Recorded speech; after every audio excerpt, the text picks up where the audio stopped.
Récemment diplômé, Chen Jiangting passe du temps ici au 706 Yao Space de Beijing. C'est un endroit branché où les jeunes peuvent passer du temps, faire des recherches et chercher un emploi. Quel genre de travail cherchez-vous?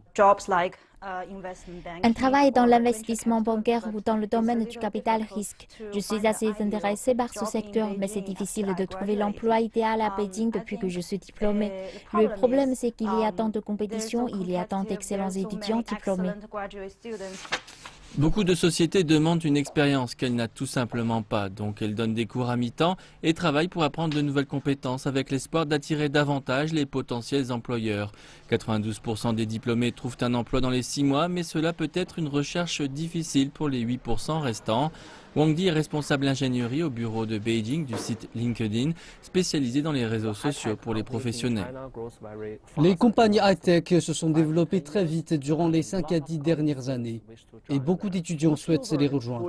Quelles compétences les employeurs recherchent auprès des récents diplômés? Des compétences spécialisées et des compétences relationnelles. Les grandes sociétés veulent des gens qui innovent, qui ont de l'ambition, de la passion et du leadership. L'économie chinoise à croissance rapide modifie l'environnement de travail pour les employeurs et les employés.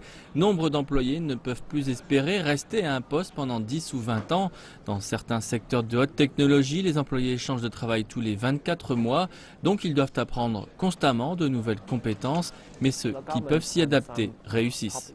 Le gouvernement et certaines compagnies privées encouragent les gens à établir des liens à l'échelle mondiale et à échanger avec d'autres, afin que ceux travaillant en Chine aient dès à présent des opportunités pour faire des affaires à l'étranger, comme avec l'initiative Ceinture et Route. Le marché de l'emploi en Chine est plus complexe et difficile, d'autant que des millions d'agriculteurs quittent leur village chaque année pour aller dans les villes à la recherche de meilleures opportunités.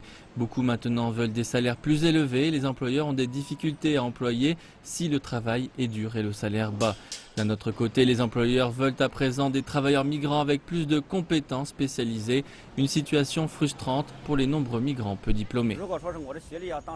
Si j'avais un niveau d'éducation bien plus élevé, j'aurais pu avoir un emploi dans l'équipe de management. Moi, en raison du manque d'éducation, je ne trouve que des emplois d'ouvriers. Gao Wenshu est professeur à l'Académie chinoise des sciences sociales.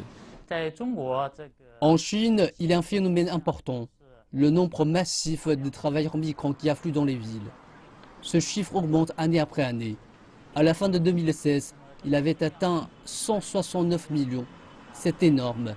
Certains ont travaillé dans les villes pendant plus de 10 ans, 20 ans ou plus. Leur nombre augmente encore. Toutefois, la vitesse de la croissance ralentit. Nous prévoyons que dans les 2 à 3 ans, le nombre de migrants aura atteint un pic et qu'ensuite il pourrait diminuer. Il ajoute que le manque d'éducation empêche certains de trouver du travail ou de progresser, mais des mesures sont en train d'être prises pour aider les travailleurs migrants et les employeurs. Le gouvernement chinois a dépensé une grande quantité d'argent pour former les travailleurs migrants. Tant que les gens dans les zones rurales voudront travailler dans les villes, ils recevront normalement une formation. Le gouvernement offre plus d'opportunités éducatives pour les jeunes en offrant davantage de formations pour les migrants et en aidant les travailleurs plus âgés à s'adapter aux changements de l'économie.